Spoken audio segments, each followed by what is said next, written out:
Okay. So guys, today let me start the spine leaf architecture. It is not used often. In some cases only it is used. Okay. In suppose if you're implementing SDN, which we'll talk about in the later classes, maybe in the last class and all, we'll talk about it. Okay. So that is where it is implemented. So spine leaf architecture. Okay. It's just nothing. Are you feeling like irritated or something? No, right? No. Fine. So now, so in spine leaf architecture, you have two types of switches, or the first is called spine. This is called spine switch. Exactly. So these are the spine switches. Okay. Now, and you also have leaf switches as well, spine and leaf. So these are the leaf switches.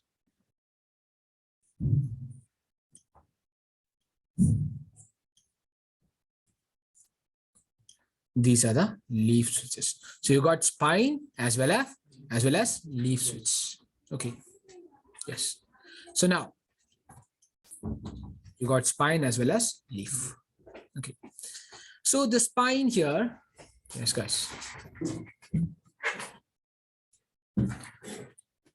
I suppose, yes, you can go comfortably, right? Okay. So guys, if at all you're feeling, say, let me, yeah. So guys, spine leaf architecture, all the spine switches will be connected to all the leaf switches. So this spine is connected to all the leaf here. It is connected to all the leaf. Okay. And this spine also will get connected to all the leaf switches like this. Okay. Now, this spine switch also will get connected to the leaf switch. So here, you're going to connect it like this. That means all the spine will be connected to all the leaf. Or you can say all the leaf will be connected to all the spine. But spine to spine connection and leaf to leaf connection will not be there. Spine to spine connection and leaf to leaf connection will not be there. So this is the spine leaf architecture. Clear? Okay.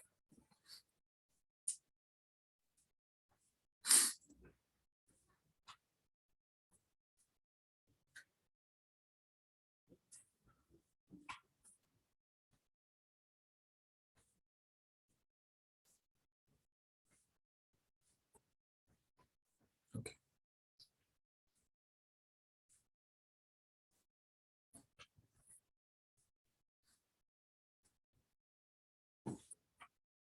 Yes.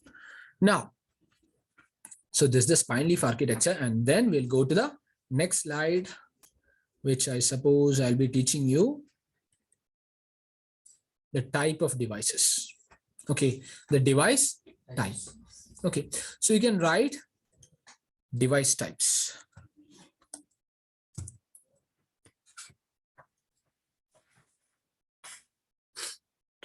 So you got two types of devices. The first is called DT device. Just a moment. First is called DT device. DT or data terminal equipment device. Data terminal equipment device. Okay. And the next one, so in DT you have example computer, router, etc. So computer, router, etc. are examples of DT device, data terminal equipment device, which will act as a terminal, or they can modify a signal. Okay. Yeah, that is data terminal equipment device. And this is the pin diagram of DT device. This is the pin diagram of DT device. So in computer, so yesterday I've told you, so the computer will have NIC. Say suppose this is the computer. Okay. And this is the CPU cabin. And in the CPU cabin, I've drawn it to you yesterday. So this will be NIC. Right. So this NIC, say it has got 8 pins. I've taught you yesterday, right? So we'll use the Ethernet cables or the LAN cables or the twisted pair cables. And the twisted pair cable contains 8 pins. Okay. Now, so this is the pin diagram. So let me just copy it and let me paste it. So for DT device, you can see, so the first pin will be TX plus or the transmit plus pin. Transmit plus pin. And the second pin will be transmit minus. The third one will be receive plus, and the sixth one will be receive minus. Okay, so these are the functions: transmit plus, receive minus, receive plus, and sorry, transmit plus, transmit minus, receive plus, and receive minus. Okay, so this is a computer. Here we got a computer. Suppose this is a computer. Okay, now suppose we have another computer here. You have another computer. Okay, so this is the second computer here. Okay, now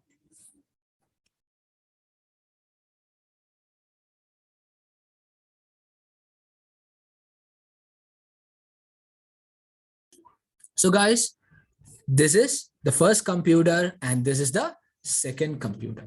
Okay, now if you want to connect these computers together, what you're going to do is that you will use a crossover cable. You will use a crossover cable. Means the crossover cable is used to connect the same type of device. Means DTE to DTE. Or you can also say from DCE to DCE as well. The same type of device. Okay, I didn't tell you about the DC device, but now, okay. So DTE to DTE can be connected using crossover cables. And let me tell you why we are using it. Okay, so whatever we are transmitting from the first pin of the DTE device, the first pin has got the function transmit. So whatever we are transmitting, it should receive at the receiving end. It should receive at the receiving end, which is the pin 3. Okay, so whatever he's transmitting should be received at the receiving end. So 1 is connected to 3. Okay, now this TX minus or the transmit minus pin should be connected to the receive minus, RX minus. So the second one is now connected to the sixth one. So 2 to 6. Getting it? Now, let me again tell you this one. So whenever the second machine is transmitting anything, it should be received at the receiving end. So here, this one, the third is now connected to the first one. So you can say 3 to 1. Okay.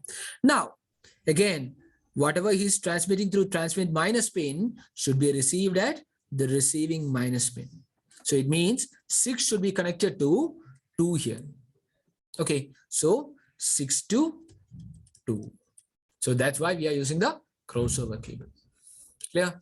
To connect the same type of device.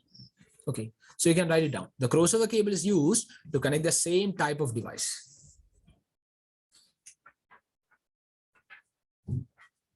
Crossover cable is used to connect same type of device. That is from DTE to DTE.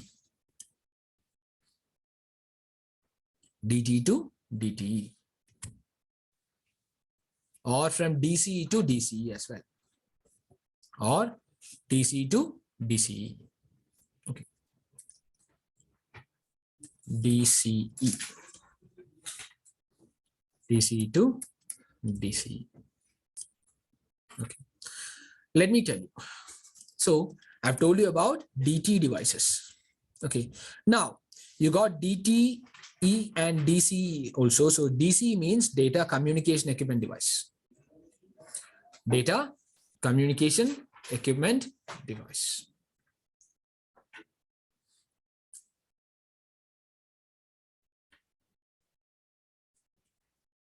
Data communication equipment device. Okay. Now, examples are switch, modem, CSU, DSU, etc.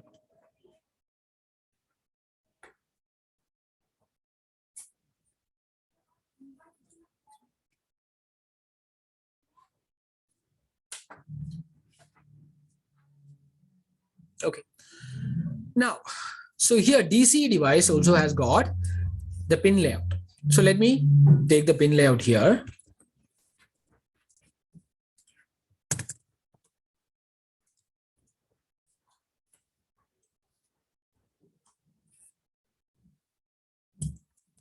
So this is the DC device.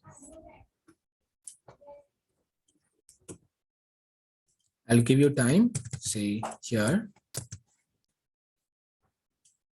This is the DT device. Okay, so the difference is that wherever you have the transmit, so the one is transmit here. Okay, at the other end it will be receive. So DT, the first pin is transmit pin, but in DC the first pin is receiving pin, and here it is transmit minus, it is receiving minus, the second one, and the third one is receive, and the third one in DC is transmit, and here the sixth one is receiving minus in DTE, and for DC it's transmit minus. Clear? That's the difference. Now let me tell you, if you want to connect DT device to DC device, DT device to DC device, example, a computer to a switch, or a computer to a hub, or a router to a switch, or a router to a hub. Okay, so router and computer, these are DT devices, while hub and switches and all are DC devices. Okay, so if you want to connect a DTE to DCE device, you will use the straight through cable.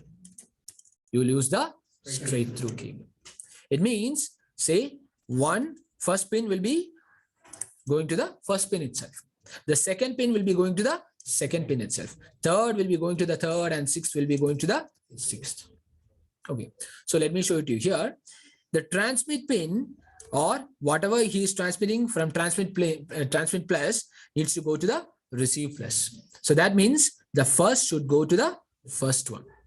Okay, and the second one needs to go to, so transmit minus needs to go to receive minus, and whatever he's transmitting from transmit plus, the second device, whatever he's transmitting from transmit plus needs to go to the receive plus, 3 to 3, and this 6 to 6.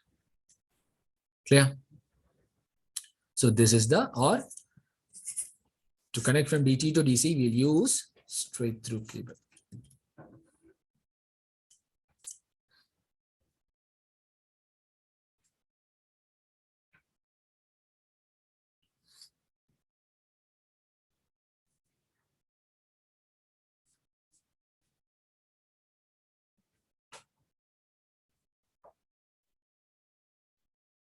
Okay. Yes. Now, take your time, guys.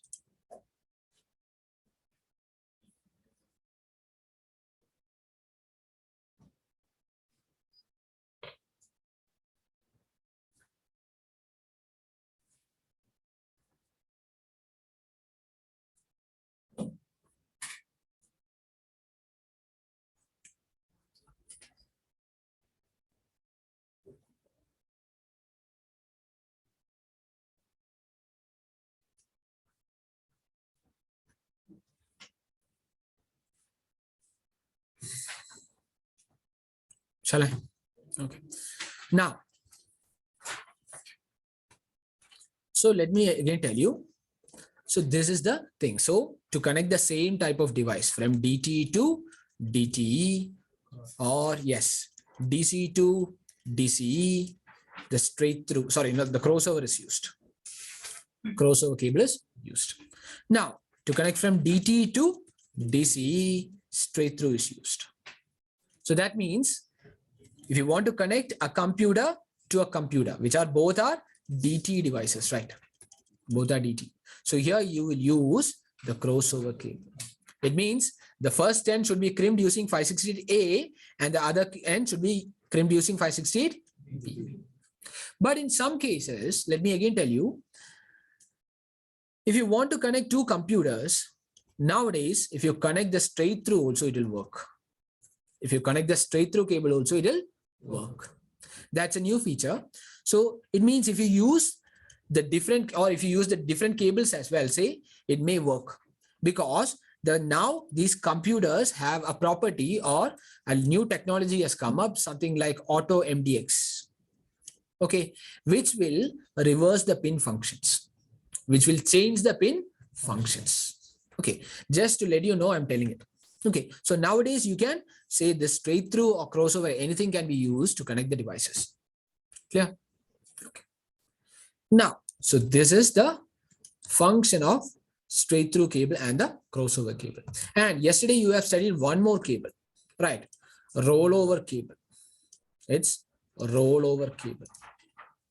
So rollover cable, let me tell you, for now, just understand, you'll not say, we'll discuss it later, but now just understand this rollover cable can be used as a console cable.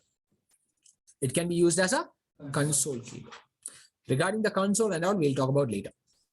Okay, so the rollover cable can be used as a console cable. Okay. Yes.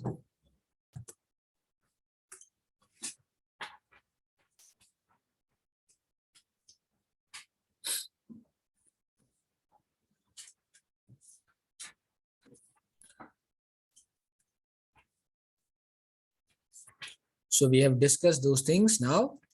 Now we'll move into something called broadcast domain. You can write the heading, broadcast domain.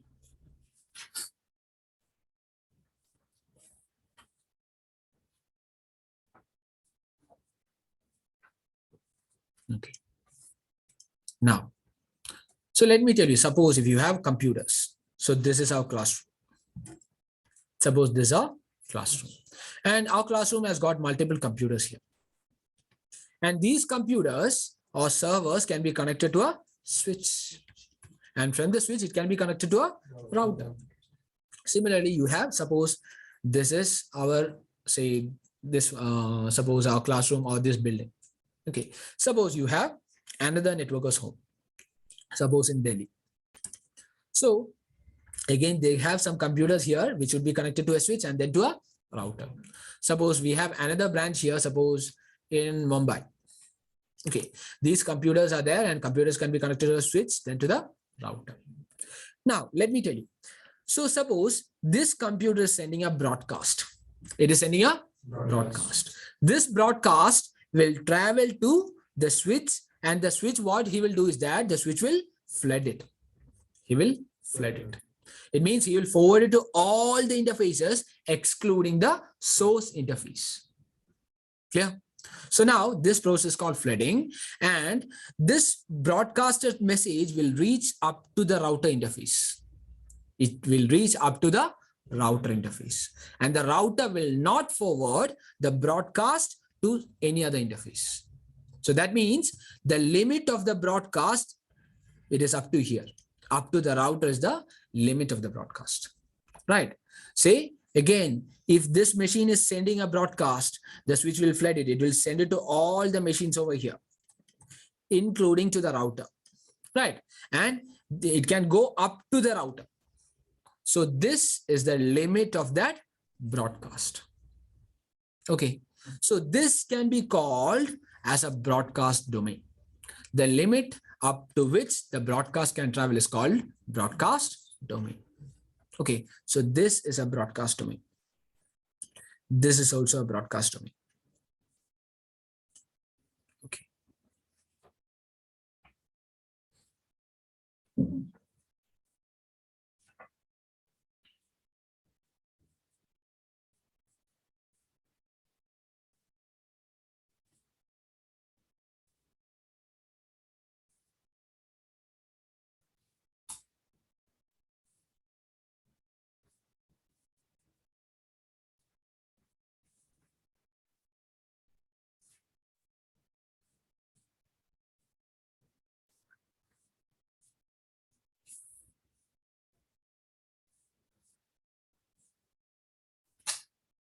Okay. Similarly, this is also a broadcast domain, right? If the router sends a broadcast, it will be sent to all these machines. Or you can say if at all the machine is sending the broadcast, the broadcast will travel up to here, right? So that's also a broadcast domain, and this is also a broadcast domain. another broadcast domain. If our router, suppose router 3, okay, is sending a broadcast, the broadcast travels up to here. This is also a broadcast domain. Okay, and the point here to understand is that the router will never say forward a broadcast. Okay, the broadcast always ends at the router. Clear?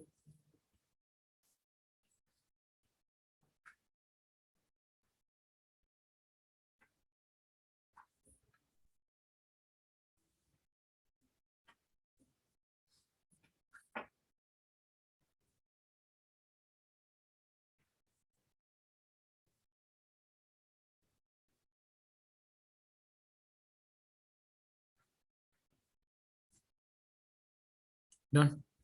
Okay. So now, so the broadcast domain is the limit up to which a broadcast can travel. Then one more time to write. Completed. Okay. Now you can see the router splits the broadcast domain. You can see this R3 to the downside of R3 to a downward side. Say you have one domain, one broadcast domain, and to the left side of R3 you have another broadcast domain. Right. So you can say the router splits the broadcast domain, or you can also say each interface. Sorry. Yes, each interface of a router is in different broadcast domain. Okay, you can see the same thing. Say here, this interface, the downward interface, it is one broadcast domain, and the left side it is another broadcast. So each interface of a router is in different broadcast domain. Okay, and the last thing, the entire switch comes in a single broadcast domain. You can see here the switch here, the switch. Say you can say all the interface of the switch will come in the same, or the entire switch will come in a single broadcast domain. Clear? These things you need to be, say, you need to keep it in your mind because we'll study it later. Okay, so when I teach you some concept called VLAN, there we'll be talking about the broadcast domains. Okay, yes. So if the R3 is connected to multiple switches, here, yes, all router will be in a single domain. Let me tell you. Okay, so suppose you can connect it like this. Suppose this is the networker's home. Okay, now here the networker's home will have one router, and suppose here you have another switch. Okay, and you have multiple computers here. Okay, so again, if he sends a broadcast, it will be sent here, here, here, here, and here, here, here, here, here, here, here, up to here. Okay, so you can say the broadcast domain will be up to here. Okay, so this switch and even this switch, both these switches participate in a same broadcast or a single broadcast domain. But suppose if the switch is kept here, if the switch is kept here, then let me tell you, this is a broadcast domain and this is another broadcast domain. But again, the concept is that the entire switch participates in a single broadcast domain, which is different one. Here it is broadcast domain 1 and this is broadcast domain 2. Got it? Okay. So this is the concept of broadcast domain. And the next term is the collision domain. It's called the collision domain. Okay. So again,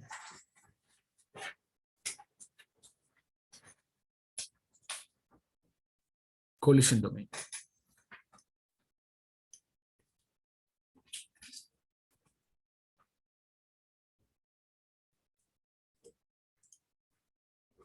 As router never forward broadcast, then how broadcast form between R2 and R3? Let me just, yes. So Rakesh, this is supposed, so this is R2 and this is R3. Suppose this is R1. Okay, router won't forward the broadcast, but this router can send a broadcast, right? Say I told you this computer can send a broadcast. Similarly, the router can also send a broadcast. Okay, so if the router sends the broadcast will be limited only or up to the router 3. Clear? And that is why it's called another broadcast domain. Clear? So it is not forwarding the broadcast. The router is now sending the broadcast. It means it is, say, it has generated the broadcast. It is not forwarding, but it is generating the broadcast. Clear? Okay. I suppose Rakesh is also clear, right? Okay. Now, the collision domain. So here, suppose you have connected switches here. Say you got a central switch.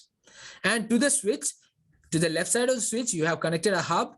And from this hub to the computers. Okay. Again, to the right side, you have connected a hub. And from hub to the computers. And again, these computers are also connected. Okay. Now, suppose you got suppose this interface. Okay. Or you can say, suppose this computer is sending a broadcast here or some messages here. So yesterday I taught you the hub will do the broadcasting, right? It will do the broadcast. It will send this broadcast to this second computer. It will send the broadcast to this switch and also to this computer as well. So there are chances of collision. So the collision can happen up to where it can happen, up to the switch interface it can happen. And switches have the mechanism to avoid collisions. So the collision can happen up to the switch interface. And so this is called the collision domain. It is a single collision domain. The limit up to which a collision can occur is called a collision domain. So this is one collision domain and this is another collision domain and this can be called as another. So each interface of a switch participates in different collision domains. Or you can say the entire hub participates in a single collision domain. Clear, guys? You can write it down.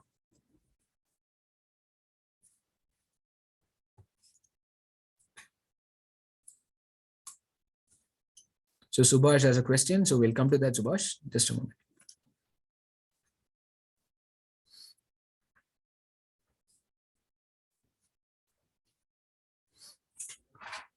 I'm recording, right? Yes.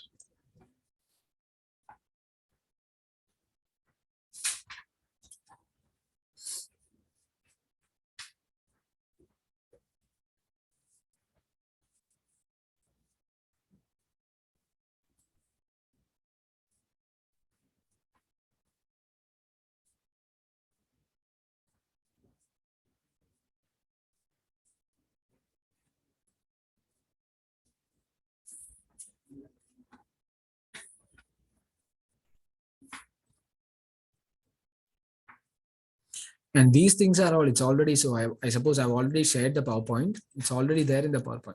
So you really don't need to write it. Okay. It's already there.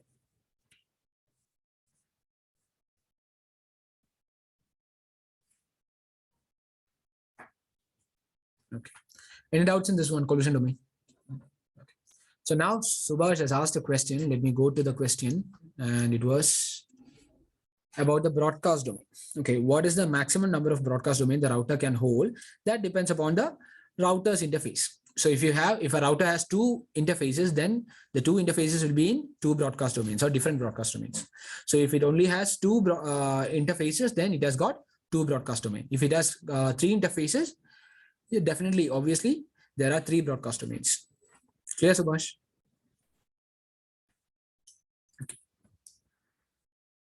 Okay, guys, now we'll go to the next one. Okay, so network architecture, we have already discussed it. So now we'll go to some mathematical things. Okay, some number system conversion. Shall we? Okay, we got enough time. So number system conversion. So let me teach you decimal to binary conversion. Okay, so you can write the heading decimal to binary conversion. Decimal to binary.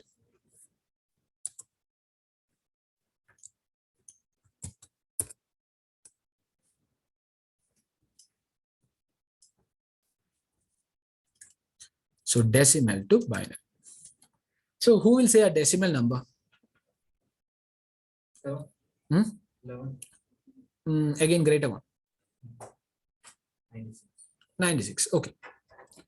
96. So this is a decimal number. So we have to convert this decimal to binary. Okay. So you already know it. You might have studied it in the previous classes, but still we'll go through that. Okay. So what you're going to do is that this is the decimal number and we'll have to convert to binary. Okay, so for that, we are going to take the LCM of the number. So we are going to take the LCM with 2. So yes, now when we take the LCM here, what will be the LCM here or the value here? So this would be 4. Okay, and 16, it would be 8. Okay, I suppose you guys know how to take the LCM and all, right? Okay, you will divide the number by 2. That's what we are doing it. So now 48, and you will note down the remainder as well. The remainder is 0. Okay, remainder, it's a must thing. You need to take the note of remainder. Okay, now again we'll continuously divide it by 2, and this time it will be 24, and the remainder is 0. Again we'll do it by 2, 12. Yes, now the remainder is 0. Okay, again, yes, 6. The remainder is 0. Again by 2, 3. The remainder is 0. And now, yes, 2 and so this is 1. And the remainder is also, is it 1 or 0? 1. Okay, so let me tell you, 2 into 2, 2 into 1 is 2. Plus 1 is equal to 3. That's what it's here. Okay, so the remainder is 1 here. Now, what you're going to do is to find out the binary value, you're going to take the remainder of or the reverse value of the remainders. Okay, so the value will be 1 1 0 0 0 0 0. Okay, so 1 2 3 4 5 6 7. Okay, 1 2 3 4 5 6 7. This is the value. Clear, guys? Okay, so this is how you will convert the decimal number. So 96 is the decimal number, you are converted to binary. So if I give you a question, or if I give some questions, are you able to do it? Yes. Try it out.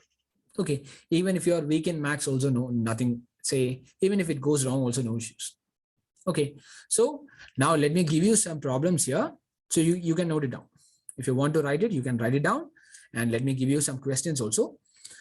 So 97. 97. Then 31. Then 127. 255. 512. Take your time and do it.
So this one would be 1, 2, 3, 4, 5, 6, 7 ones.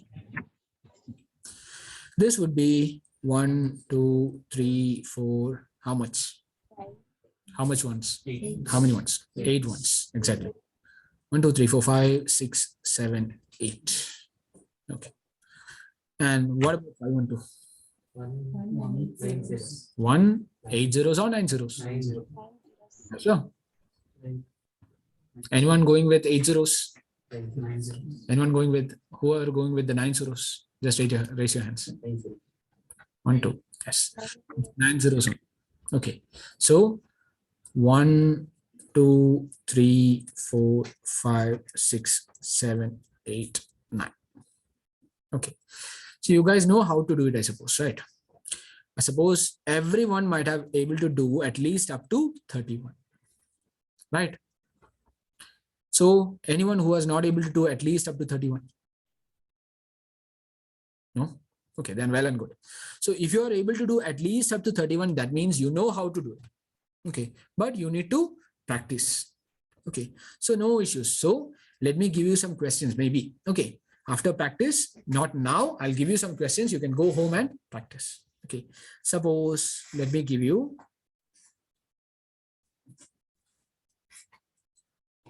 1, 3,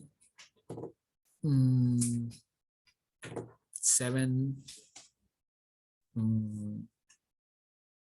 15, then 31, 63, 68, 127 you have already done, 255 also you have already done. So 256, 257. As a practice question, you can do it and come tomorrow. Okay, yes. So 1 you already know, you don't have to convert it, it's 1 only. And 3 is very simple. Okay, you can do it on your own. Okay.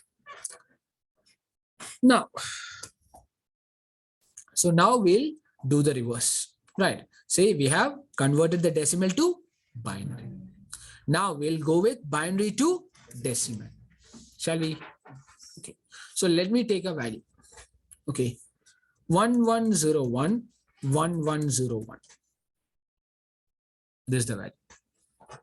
1101, 1101.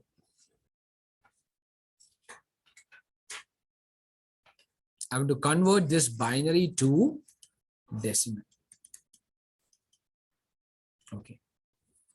Now, let me tell you how to convert. So I'll be writing like this: 1101, 1101. Okay. Now, if I tell you a decimal value, suppose I'm taking a decimal value 32,816. Okay. If I take this value, I'll tell you that 6 is ones place. It's in ones place. This in tens place. This is in hundreds place. This is in thousands place. And this is in 10,000s place. Any idea why we are telling like this? Tens place, hundreds place, thousand place, 10,000 place, like that? Any idea? Okay, you can at least, okay, let me tell you. So here, 1,000 place, right? So 2 times 1,000, or let me not go with that one. Let me go with the relevant one here. Okay, so let me tell you, how many digits you have it here in decimal form? Total, how many digits are there? 5 digits. I mean, not in this number. In decimal number, how many digits are there? Decimal number system. 9. 10 or 9? Sure. Okay.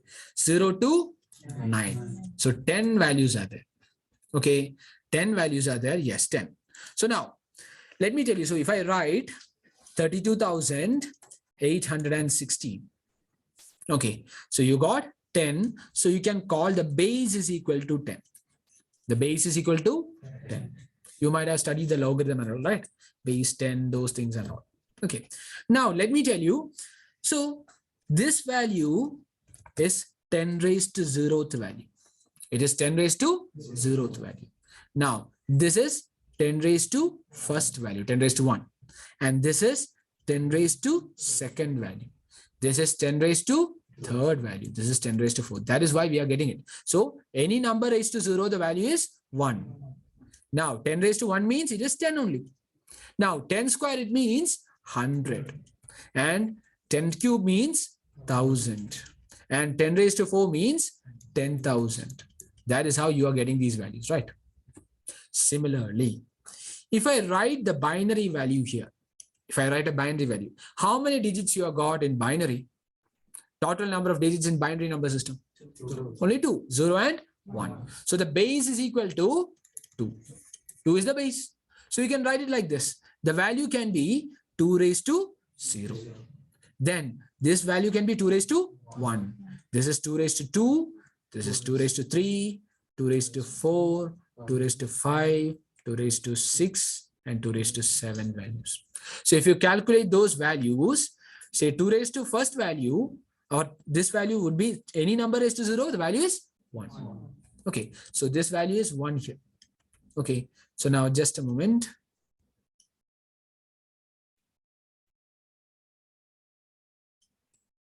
Okay, so the value is 1. Here the value is 1. And here, for this value, it is 2 raised to first value. What is 2 raised to 1? 2 only. So here the value is 2.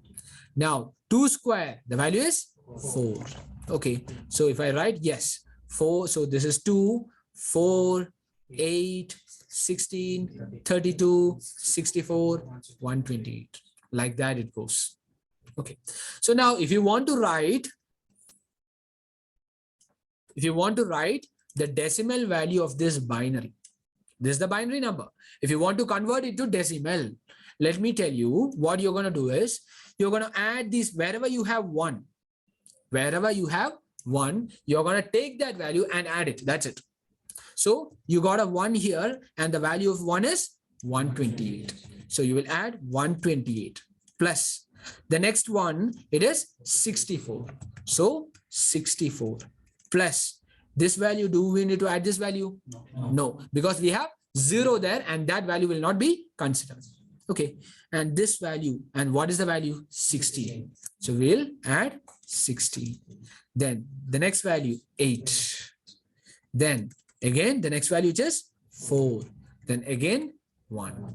When you add everything, so 128 plus 64, what is the value? 192. 192 plus 16, it will be, I suppose it's 208. 208 plus 8, 216. 216 plus 4, 220. Okay, 220. And 220 plus 1, 221. So this is the value. Clear, guys? Okay. So now you can write it. This one you can write it, and after that I'll give you some more questions for you guys to do.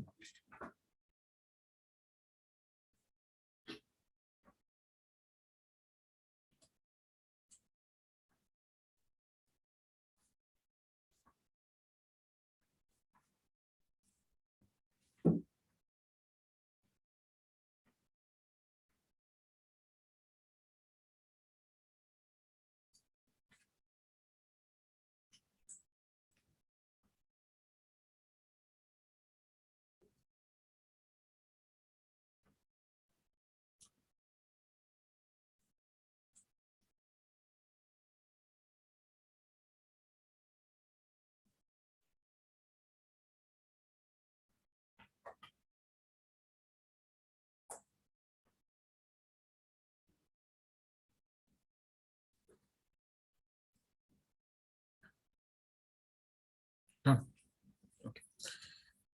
If you have completed, let me write down the questions here.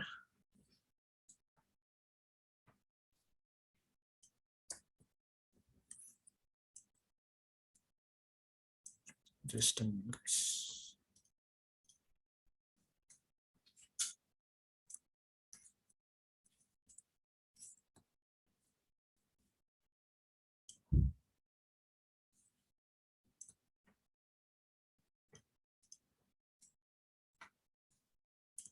Okay, so here we go. 1 1 1 1 1 1 0. 1 1 1 1 0 0 1. 1 0 1 1 1 1 1 1. 1 0 0 0 1 1 1 1. 1 0 1 0 1 0 1 1. Okay. 1, 2, 3, 4, 5, 6, 7. Okay, that's enough.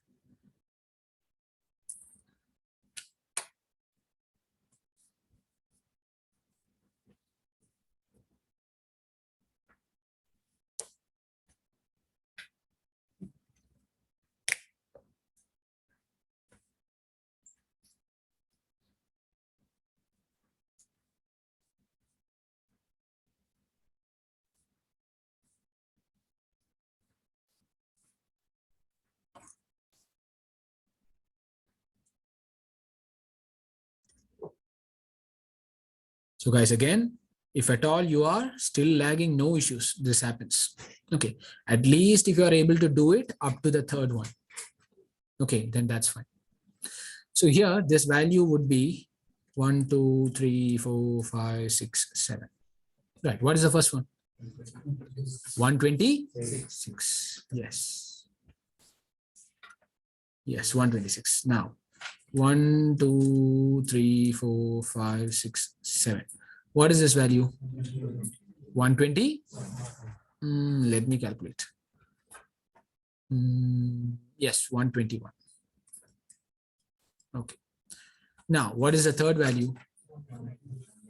191. 1, 2, 3, 4, 5, 6, 7, 8. Okay, 191. What is this value? The fourth one? 143. So let me check. 1, 2, 3, 4, 5, 6, 7, 8. Okay, 143. And what is the next value? 171. Let me check that also. 1, 2, 3, 4, 5, 6, 7, 8. 171. Okay. So these are this is how you will do it. Right. So 143, 126, 171. Yes. Okay. So I suppose you know how to do it. Again, the next task, second task, I'll give you so that you will say, make it faster. Okay. For practice, let me give you some questions. It goes like this. The question goes like this. 1, 0, 0, 0, 0, 0, 0, 0. Then 1, 1, 0, 0, 0, 0, 0, 0. Then 1, 1, 1, 0, 0, 0, 0, 0. Then 1, 1, 1, 1, 0, 0, 0, 0. 1, 1, 1, 2, 3, 4, 5, 6, 7, 8.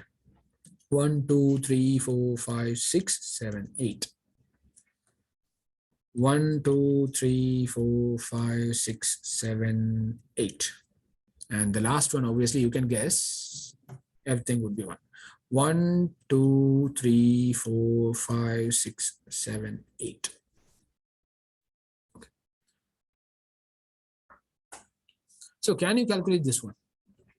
1, 2, 3, 4, 5, 6, 7, 8.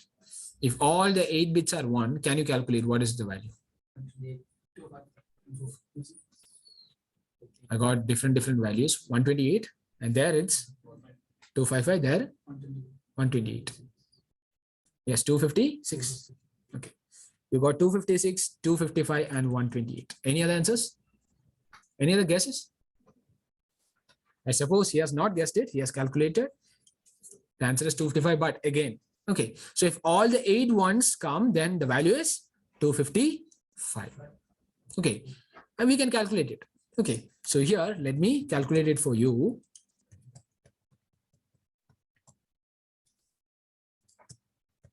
So this value is 1, 2, 4, 8, 16, 32, 64, 128. So 128 plus 64 will be 192. Okay. So if you are bad in or weak in calculations, okay, we'll add like this: 120. Okay. Remainder 8, then 60, remainder 4, then 30, remainder 2, then say 10, remainder 6, then 8, 4, 2, and 1. Okay. So now when you add these things, say 6, 8, 9, 10, 11, 12. Okay. This is 220. And 220 plus 8, 228. Plus 4, 232. 232 plus 2, 234. 234 plus 6, 240. Okay. 240 plus 8, 248. 248 plus 4, 252. 252 plus 2 plus 1, that is how you got 255. Clear? So this is how you will calculate. Now, so this is the task, second task for today, and I hope you will do it. Okay. Now, so this is how you will convert the decimal to binary and binary to decimal. Okay. Now we'll go into another portion. So you can write another heading. I really don't know whether we'll be able to complete it in this day, but I'll try my maximum. Okay. So you can write it down, the heading IP address. IP address. IP address. So IP means Internet Protocol. Internet Protocol. IP address. This IP address has got multiple names. Say, when I taught you MAC address, I told you it has got multiple names, physical address, L2 address, like that. It has got multiple addresses or multiple names. Similarly, IP address also has got multiple names. The first name you can say it's called layer 3 address. It's called layer 3 address or L3 address. L3 address. Or it can also be called as logical address. IP address, layer 3 address, or logical address.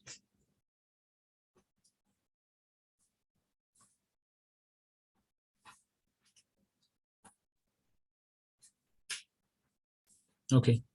Now, this IP address, we have two major versions of IP address to study. The first is called, yes, exactly, IP version 4, or it's called IPv4. Okay. And the next one is IPv6, IP version 6 or IPv6.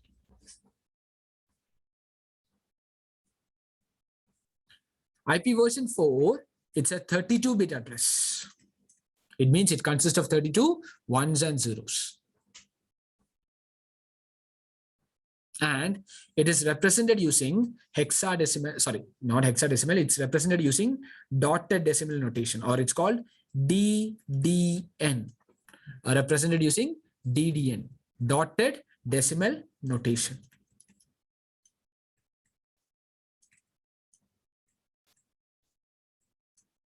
Dotted decimal notation.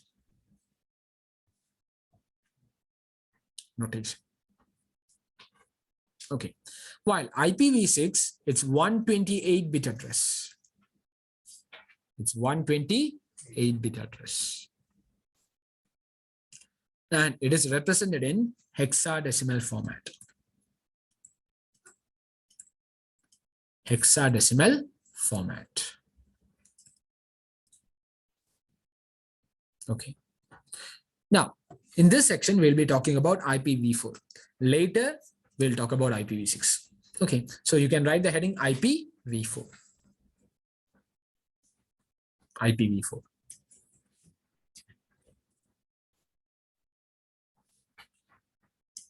IP version 4.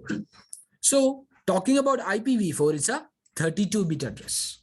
It's a 32-bit address. So, it means you got 32 zeros and ones. So let me write an IPv4 address like this. 1, 2, 3, 4, 5, 6, 7, 8, 9, 10, 11, 12, 13, 14, 15, 16, 17, 18, 19, 20, 21, 22, 23, 24, 25, 26, 27, 28, 29, 30, 31, 32. So these are 32 zeros and ones. Now, this 32-bit is divided into 4 parts. The 32-bit is divided into 4 parts. So if you divide it into 4 parts, each part will be having 8 bits. Each part will be having 8 bits. Okay, so here, okay. Now let me divide it. Say this is the first 8-bit, the second 8-bit, third 8-bit, and the fourth 8-bit. Now, to divide it, we'll use a dot in between. To divide these 8 bits, we'll use a dot in between. Okay. Now, so this is the first division. It contains, so each division contains 8-bit. So you will call each division or each part as an octet. You will call each part as an octet. So this is the first octet. This is the second octet. This is the third octet. And this is the fourth octet. You got 4 octets here, or 4 parts.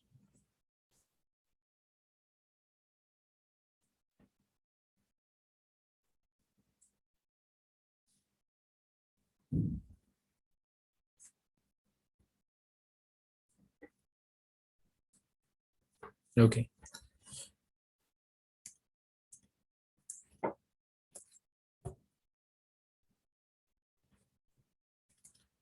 Now, these octets, these are written in binary format. These binary formats needs to be converted to decimal format. Okay, so can you convert it for me, guys? Now,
done.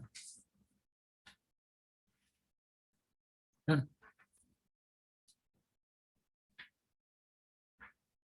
So whoever has done, what is the first value? 145.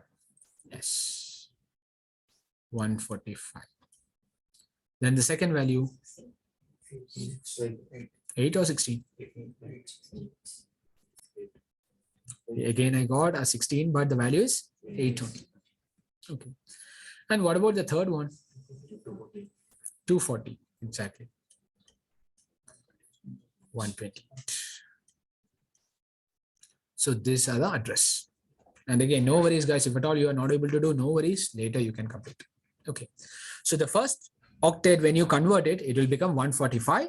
Then we'll put a dot, then 8.240.128. So this is how we'll write an IPv4 address. Okay. So 145.8.240.128. So this is the IPv4 address. And this notation is called dotted decimal notation or DDN. Dotted decimal notation.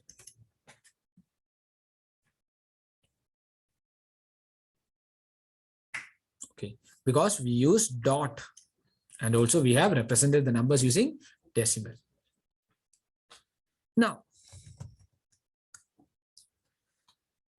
Now let me tell you.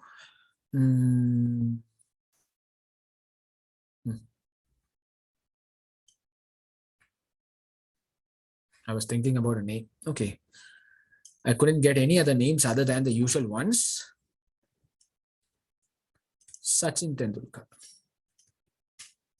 Okay. Suppose we have a name Sachin Tendulkar. Okay. Now, I suppose at least some of you might know about his son. What is his son's name? Any idea?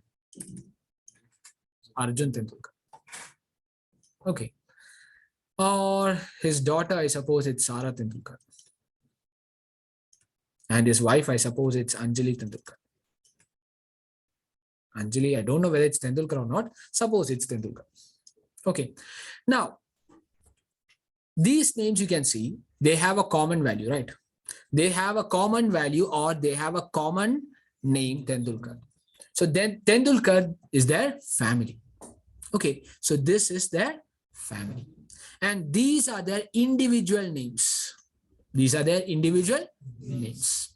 So here, say you got the family name, or you can say it's the network in which they belong. It's the network in which they belong. And this is their individual name. Okay, so the individual thing. Similarly, in an IP address, you got two parts. In an IP address, you got two parts. One part is called the family part, or it is called the network part. It's called the network part. And the second part is the individual part, which is called the host part. So you got network part and host part. Clear? Now, I'll come to these two things, the network part and the host part. Okay, I'll come to that. Before that, let me just tell you the classification of IPv4 address based on the first octet. Okay, we'll study the classification of IPv4 address based on the first octet. Okay, so you can write the heading classification of IPv4 address. Classification of IPv4 address. In brackets, you can write based on first octet value. Based on first octet value.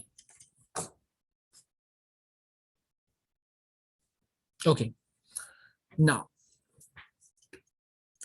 so let me ask you a question. So first octet, it means octet. So octet has 8 bits. Octet has 8 bits. And the minimum value of the octet is when you have all the 8 bits. When it becomes 0, you have the minimum value. And what is the minimum value? When it becomes 0, everything when it becomes 0, you will have the value 0. And what is the maximum value? 255. Or you can say when all the 8 bits has become 1. When all the 8 bits has become 1s, then the value will be 255. So the octet can range from 0 to 255. The octet value can range from 0 to 255. Now we'll talk about the classification of IPv4 address based on the first octet value. Okay, if the first octet or if the IP address starts with 1 to 126, then that is called class A IP address. If an IP address starts with 1 to 126 or the first octet value is between 1 to 126, then that is called class A IP. Okay, now if it is 128 to 191, then it is called class B. Then 192 to 223, it's called class C. And 224 to 239, it's class D.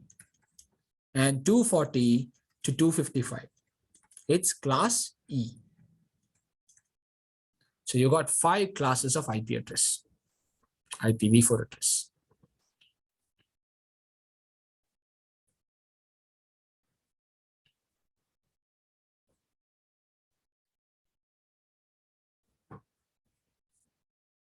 One 127 is missing because if you have an IP address starting with 127, then that is called loopback address. That's called loopback address.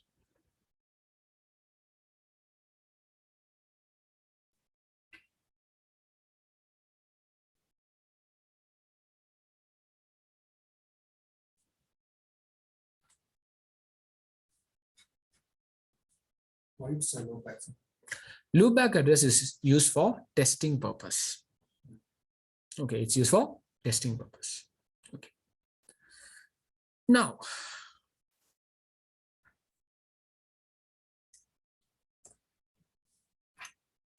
so these three addresses, class A, class B, and class C, these three addresses can be assigned to the machines. It can be, so yesterday I told you, the computers will have IP address. So these IP addresses can be assigned to machines. So we'll be studying about these three class of IP. Okay, we'll be studying about class A, class B, and class C. This class D is called multicast addresses. It's called multicast address, which is assigned to group, which can be assigned to group. And class E is called, or it is reserved for R&D purpose or for experimental purpose, for research and development purpose, or for experimental purpose it is being used.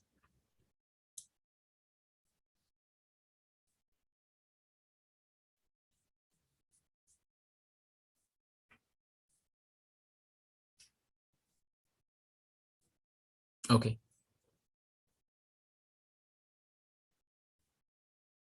Done. Now, so I told you we'll study about class A, class B, and class C. So now let me give you an IP 1.2.3.4. Can anyone tell me which class it belongs to? Class A. And why? First after belongs to. Exactly. So here I told you about the classification of IPv4 address based on the first octet value. So here the IP address starts with 1.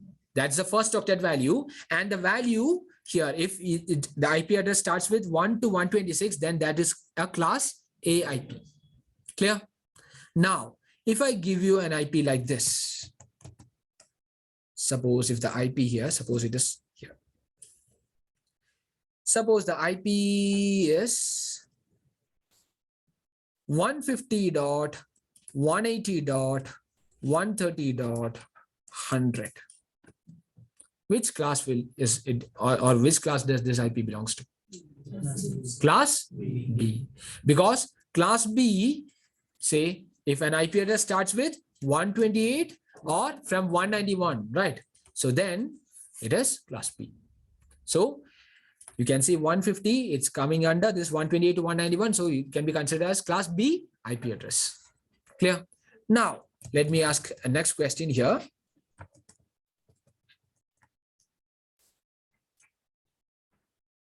.221.222.223.2 class C, right?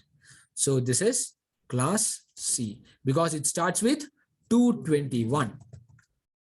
Okay, so I suppose everyone know how, if you are given an IP address, you know how to find out its class, right? And what about this one? 224.58.260.150 class class D. Are you sure? Everyone?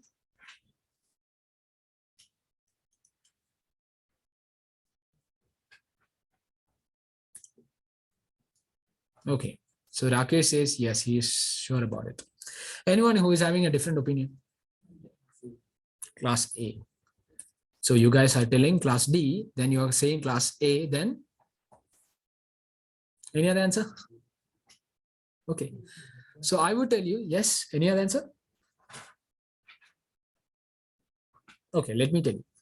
If you ask me, I would tell you that this is not at all even an IP address. It's not even a valid IP address. Any reason?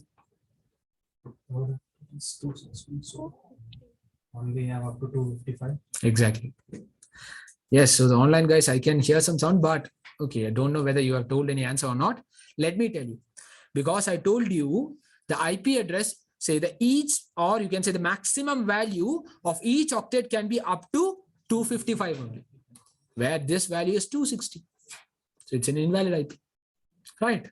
Okay, so just like given you one question like this, so don't conclude by just checking the first octet value, check the entire thing. Okay, so now if I give you a question like this, 224.0.0.9, which class will this belong to? Class D. This is right, because you have got, say, the a first octet value starting between, say, 220, or it's starting in 224. If something is starting in 224, then that is class D. Clear? Okay.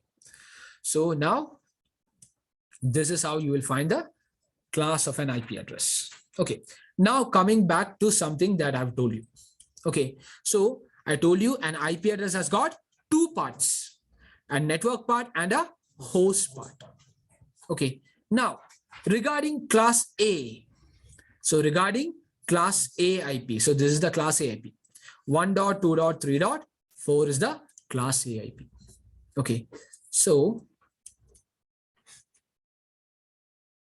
class A IP. Now, this class A IP, let me tell you, the first octet belongs to network portion. The first octet or the first 8 bits belong to network portion. Okay, so you can write it like this: network. The first 8 bits are reserved for network. 8 bits. Okay. Now, the rest 24 bits are host portions.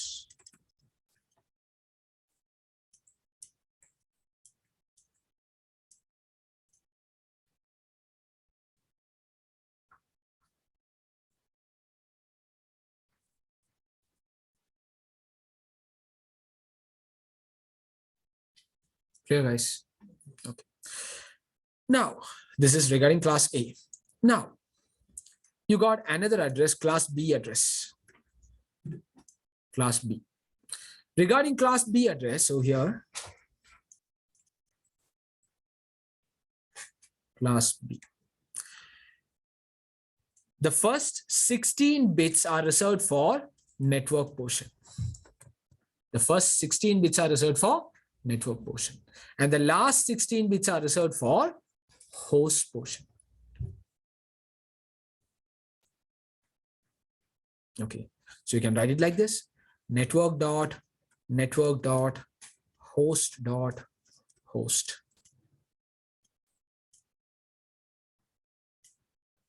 Network dot host dot host.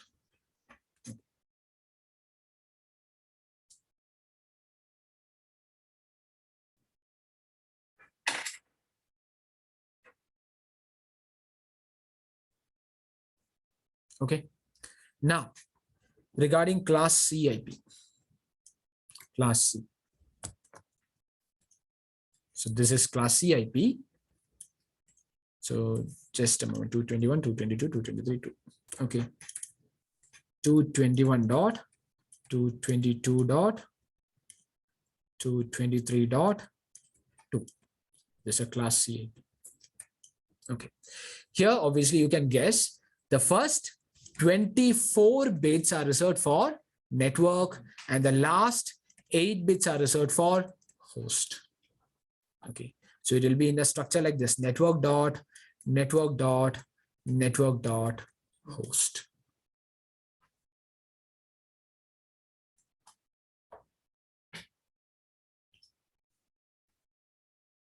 Okay. Now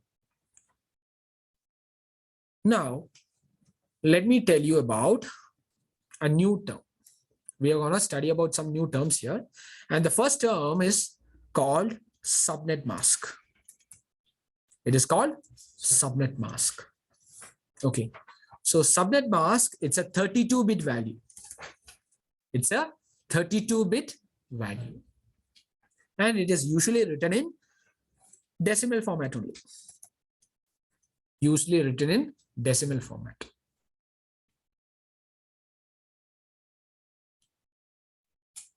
And it is used to, say, later you can write it down. Okay, you can listen now. So this subnet mask, this value is used to differentiate the network portion and the host portion of an IP address. This value is used to differentiate the network portion and the host portion of an IP address. Let me tell you how you will differentiate. Okay, so here I told you subnet mask is a 32-bit value. It is a 32-bit value.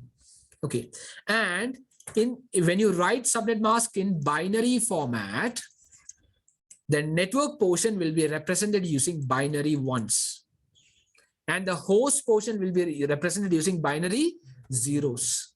So network will be represented using ones and host will be represented using zeros. So how many bits you have here for network? If it's class A, 8 bits are reserved for network. So if 8 bits are reserved for network, then 8 bits will become ones. Okay, so 8 ones will be there. 1, 2, 3, 4, 5, 6, 7, 8. 8 ones are there. Now, how many host bits are there? 24 host bits are there. So 24 zeros will come. So it will be written like this: 0, 0, 0, 0, 0, 0, 0, 0, dot 0, 0, 0, 0, 0, 0, 0, 0, dot 0, 0, 0, 0, 0, 0, 0, 0. Clear? This value is the subnet mask. And the subnet mask I told you, now you can understand. So from this subnet mask value, you have understood 8 bits are reserved for network and 24 bits are reserved for host. Clear? That is how you will identify the network portion and the host portion of an IP address. Now, you can't say whenever somebody is asking what is a subnet mask, you can't say it like this 1111111.000. You can't say it like this. And that is why we'll convert it into decimal value. So if you convert it into decimal, the value will be 255.0.0.0. Clear? So this is the subnet mask value of class AIP.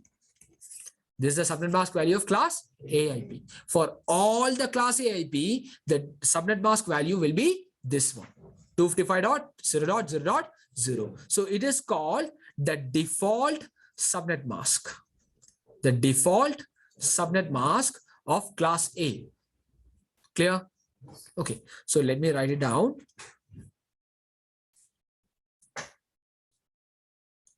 Just give me some time to delete it.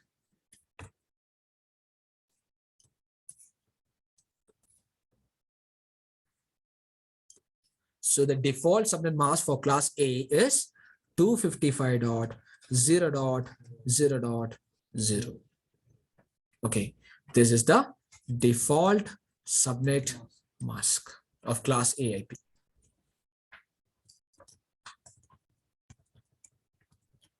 So pardon my handwriting. If at all it's bad, let me know. Okay, so this is the default subnet mask. What is the definition for subnet mask? Subnet mask, say the definition is that it's a value which helps us to differentiate the network portion and the host portion. That's the say. Why do you need subnet? Subnet mask, you will understand it later. Okay, so with subnet mask, you can know which network it belongs to and many things you can know. Okay, we'll get to know that later. Okay, now, so this is the subnet mask. So similarly, for class B. So for class B, the first 16 bits are reserved for network and the last 16 bits are reserved for host. So if you want to write the subnet mask for this value or for this network, say the network bits will be represented using 1 and the host bits will be represented using zeros. So how many network bits are there? 16 network bits are there, and we'll write 16 ones. If you write 16 ones, the value will be 255.255. Then everything will be 0. It will be 0.0. So this is the default subnet mask of class B. Clear?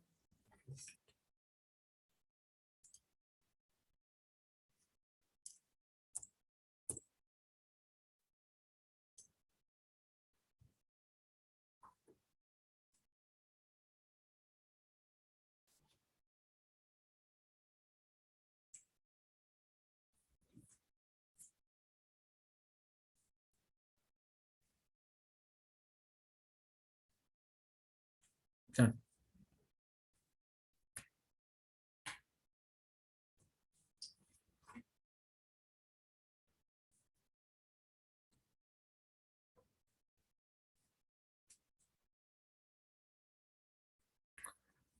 Now, okay.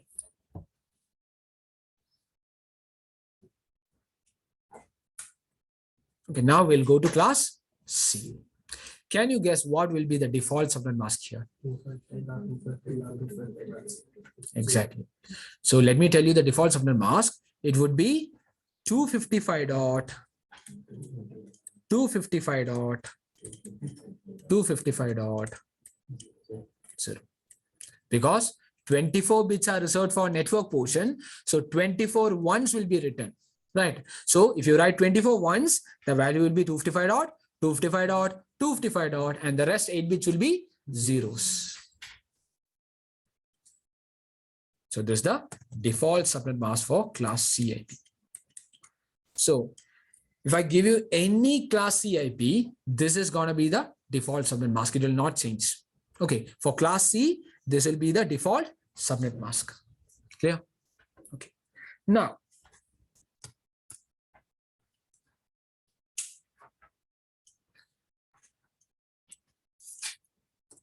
Now, shall we go with the next term? Okay. The next term is called network address. Okay.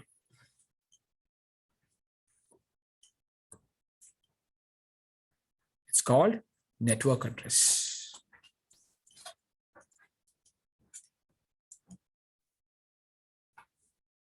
Network address.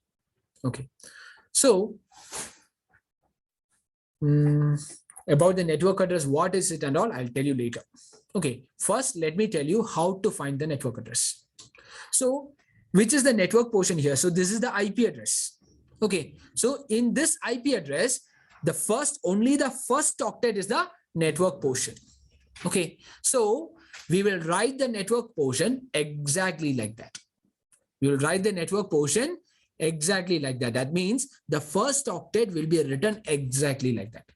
Okay, so 1 dot. Okay, and to write the network address, we will write the network portion exactly like that, and we will make all the host bits as 0. We will make all the host bits. How many host bits we have got here? We have got not 3, we got 24 host bits. 3 octets are there. So total we got 24 host bits are there. So all the 24 host bits will be made 0. So everything here will become 0. So here you will get the value 0.0.0. So this is the network address. Okay. Now to find the network address of this one. To find the network address of this one. Yes. Can anyone guess here? 1 dot? Disappointing. Let me tell you. Nope. Let me tell you. So here, how many network portions are there? 2 octets are network portion, or 16 bits are reserved for network. So what you're going to do is 16 bits, you will write it exactly like that. Yes. So the network address, it will be 150.180. So I told you the network portion, we will write it exactly. We will not change it at all. Okay. So here also we done the same. So this portion, it is 1. So we have exactly written the 1 here. Okay. The same thing. So the network portion is exactly written it like that. So that means 150.180. We have exactly written the network portion like that. Clear? Now the host portion will be made zeros. So here for network address, okay, the host portion, the entire 16 bits will be made as 0. So this address will come like this, 0.0. So the network address for this one, this network is, or this IP address is 150.180.0.0. Clear? Okay, we can write it down.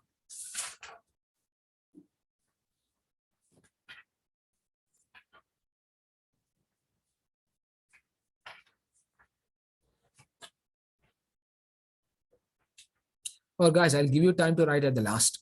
Okay, because we still need to study some more terms. So let me complete it and then I'll give you time to write.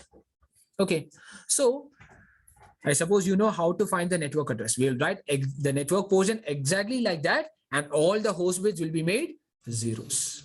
Okay, the same thing, we'll find the network address for the class CIP. So to find the network address, we'll write the network portion exactly like that. So if you write the network portion exactly like that, say how many octets you have it here? 3 octets you have it here for the network. So 3 octets, you will write it exactly.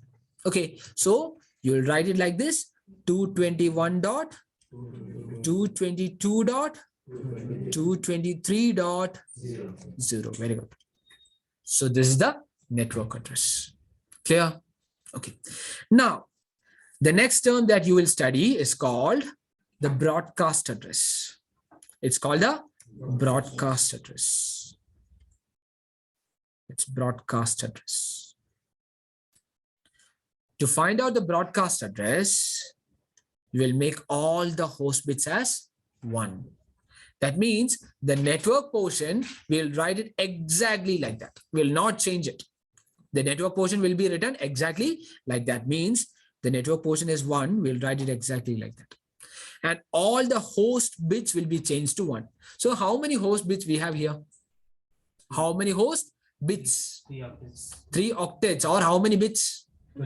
24 bits. So all the 24 bits will be made 1. Okay, so if you make all the 24 bits 1, then the value will be 255.255.255. Any doubt in this one? So Smith? So Smith? So Smith is here. So who is that? Ashwin. Ashwin. Okay. So Ashwin. Okay.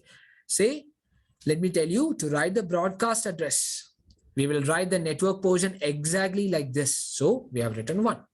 Okay. And we will write all the host bits as, we'll make all the host bits as 1. So here you got 3 octets here.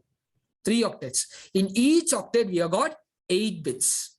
Okay. So this octet, we have 8 bits. This octet, we have 8 bits. This octet also, we have got 8 bits.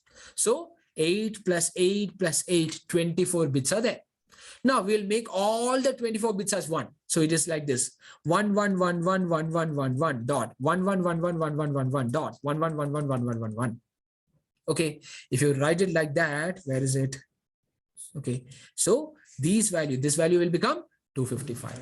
This value also, it's 255. This value also 255. So that's why I've written 1 dot 255 dot 255 dot 255. Clear? Okay, so yes, so this is the broadcast address. Okay, now again we'll find the broadcast address of this class B IP as well. Okay, so to find the broadcast address, I told you, so this is the broadcast address. So we'll write the network portion exactly like that. Okay, so what is the network portion here, or how many bits are network portion here? 16 bits. The first 16 bits are network portion. So we'll write it exactly like that. Or the first 2 octets are network portion. So we'll write exactly like that. That means 150 dot 180 dot. Okay.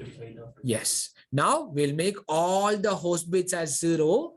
Sorry, all the host bits as 1. So all the 16 bits will become 1. So that means it's 255 dot 255. So this is the broadcast address. Clear? Similarly, we'll write here also, we'll write the broadcast address. Okay, so if you write the broadcast address here, so now broadcast address. So we'll write the network portion exactly like that. Okay, so it will be 221 dot 222 dot 223 dot, and the host bits, the 8 bits are there, we'll make it as 1, so you will get 255. So this is the broadcast address. Clear? Still again, we got one more term to study. Okay, so for that, let me just write it like this, or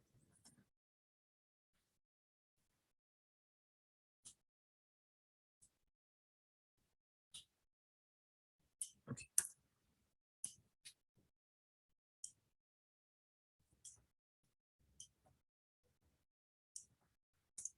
So you know the network address and the broadcast address here.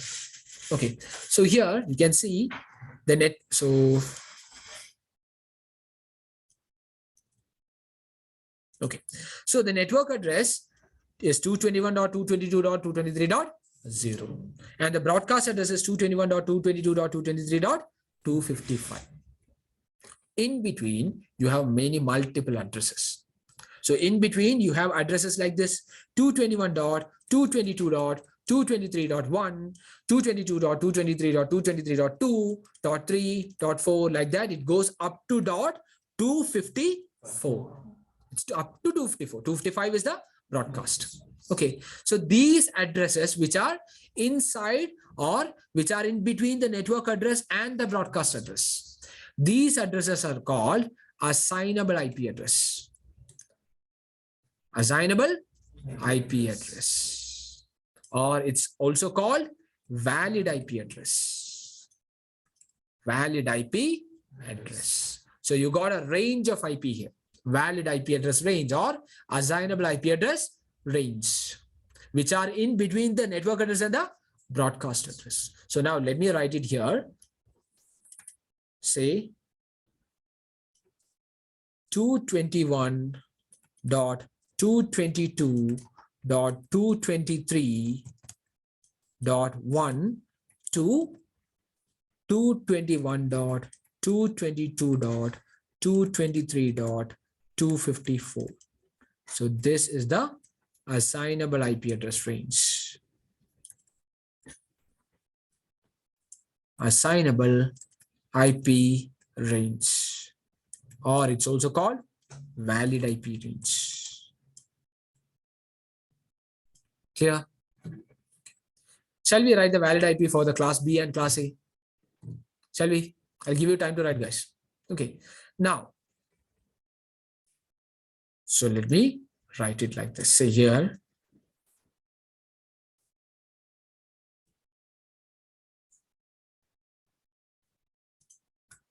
okay. So here the assignable IP will be like this, or let me write it with a different pen so that you will not feel confused. So 150.180.0.1, okay, to 150.180.255.254. Okay, so here let me again tell you. So say this IP, the network address is 150.180.0.0. Okay, then the broadcast address is 150.180.255.255. Okay, so it will come like this. The assignable IP will start like this. It will start like from 0.1.02, or say you can say like this. It starts from 150.180.0.1 to 150.180.255.254. I'll tell you. Okay, so this is the assignable IP range. Assignable IP range or valid IP range. And you might be wondering about it, right? So this time here, previously we had no issues. Previously in class C, we had no issues because you can see it is 223.1 to 223.254 itself. So you got only 254 IPs. It starts with .1, .2, .3, .4, .5, .6, .6. I like that. It goes up to .254. Okay, so you have 254 IP addresses here. But here you have multiple IP address. Let me tell you how it is going or how it varies. So here, so it starts like this. So here, let me tell you, the first assignable IP is 150. Or you can say the network address is 150.180.0.0 is the network address. Okay, and then very next IP address will be 150.180.0.1. Okay, the next IP address will be 150.180.0.2. Then 0.3, 0.4, 0.5, like that it goes till 0.255, which is the maximum of this fourth octet value. Once this fourth octet value becomes the maximum, then it will come like this, 150.180.1.0. Okay, so once this fourth octet reaches the maximum, then the third octet will be incremented. Okay, then again, the fourth octet keeps on changing.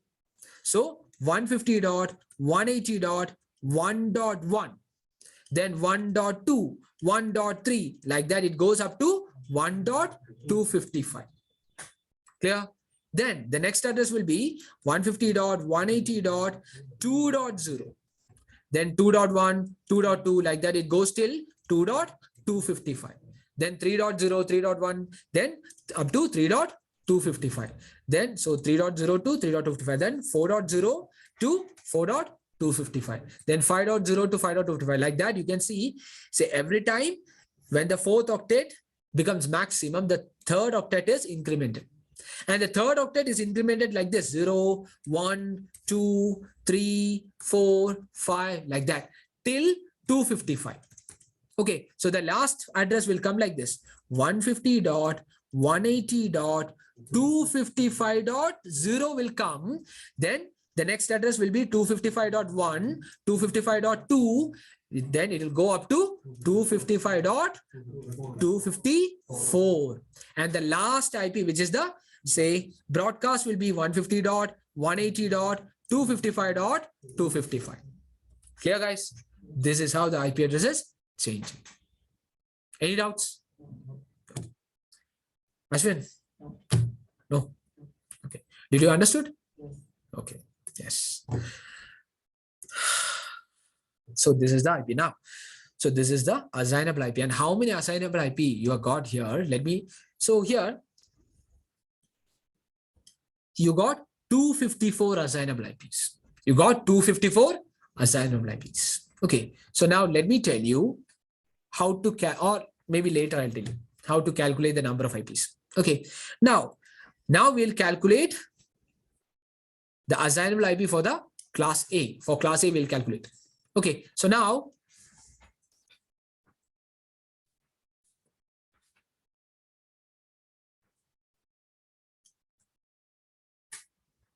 okay, for class A, where is it? Yes, it starts like this, 1.0.0.1 to 1. Exactly. Yes, 255.255.254. Okay, this is the assignable IP range. Assignable IP range or valid IP range. Clear, guys? Again. Okay, here, so here again, we got many more IP addresses. Okay, assignable IP address are many, you got many IP addresses. Okay, so here, so now considering this one.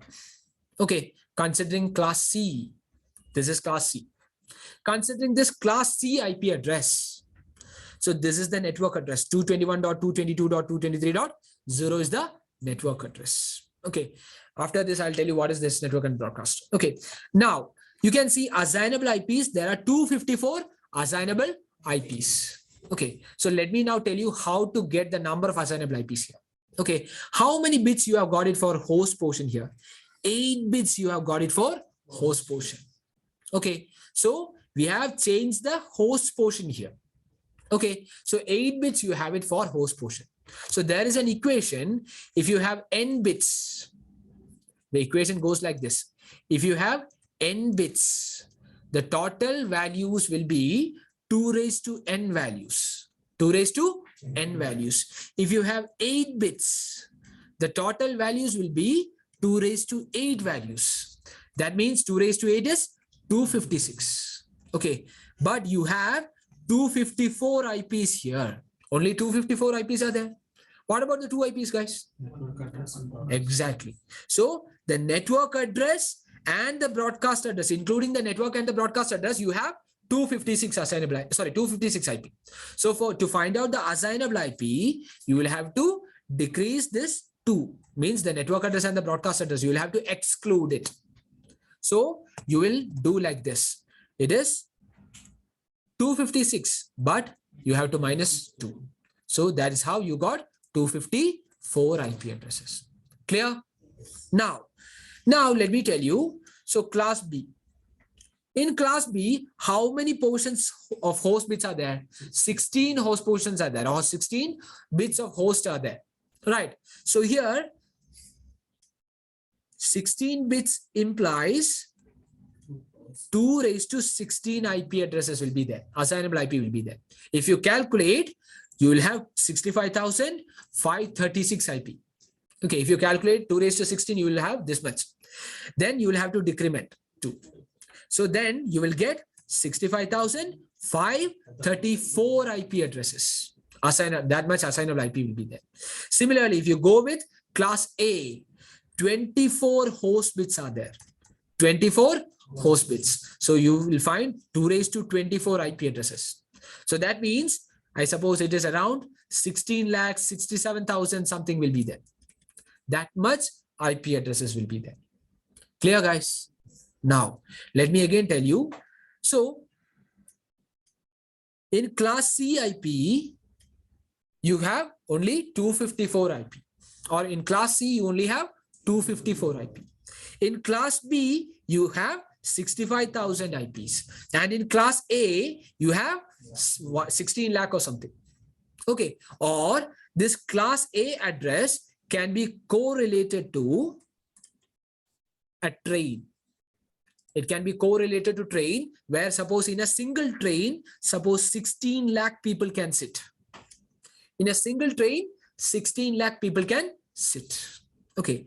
In class B address, say how many people can sit? Say 65,000. So it can be considered to as a lorry or a truck, where suppose in a truck, 65,000 people can sit. Okay. And class C IP can be correlated to as a car. Suppose in a single car, you can seat, or 254 people can sit. Clear? Now, suppose you are a multi-billionaire. You are a multi-billionaire and you can purchase train. How many trains you can purchase? Suppose you can purchase 100 trains only. Only 100 trains you can purchase. Now, how many lorries you can purchase? Suppose 2,000 lorries you can purchase. Okay. Now, how many cars you can purchase? Suppose, say, 30,000 cars you can purchase. It means, say, you have multiple class C networks. You have multiple class C networks, many class C networks you can have. In each class C, you can include only 254 people or 254 IPs. Getting it? Now, here 2000 class B IPs can be, or say comparing with the class C, you will have only less number of networks here. Okay. And in each network, in each class B, you can include 65,000 people or 65,000 IPs. But here, only a fewer number of trains or a fewer number of networks will be there in class A. And in each class A, you can include 16 lakh people or 16 lakh IPs. Clear, guys? Okay. Now, so 2 things I skipped. I didn't tell you about the network address and the broadcast address. Okay. So now let me tell you what is network address and the broadcast address. Okay. With an example. Okay. With an example, where is it?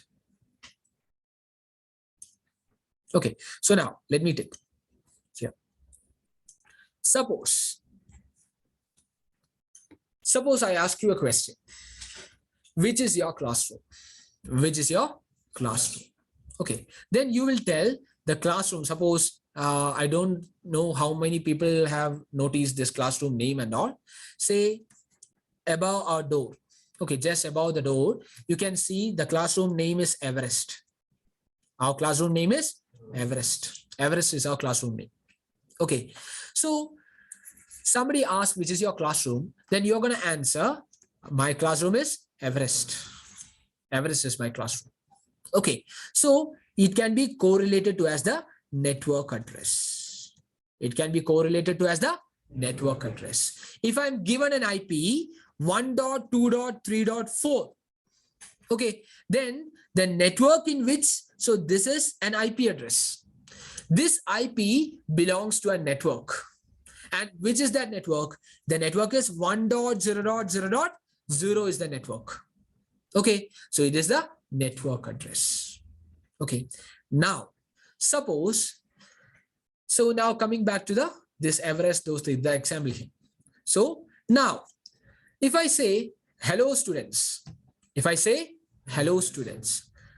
what I'm doing is that I am telling hi or hello to all the students in our classroom or to all the students in our network, or say I'm telling or I'm representing everyone here. I'm representing everyone here. So that can be correlated to as the broadcast address. It can be correlated to as the broadcast address. So if something is sent to the broadcast address, then that means it represents everyone. Okay, so the broadcast address represents all the host machines in that network. Clear? Okay, so this is our classroom. Everest is our classroom. Okay, and say if at all I tell you that, hey students, or something like that, then that is the broadcast. Now we got students, individual students here, right? So we have, say, Vaman here, and we have, again, I forgot all the names. So Susmit. Okay, so we'll go with the familiar names now. Okay, so Susmit, and suppose we got Ashwin. Okay, so now each has got individual names, right? So this can be correlated to as the assignable IP address. Clear? Okay, so now did you get the concept? Anyone having doubts in this? Any doubts? Okay, so now the last and final thing. So now let me take the PowerPoint here.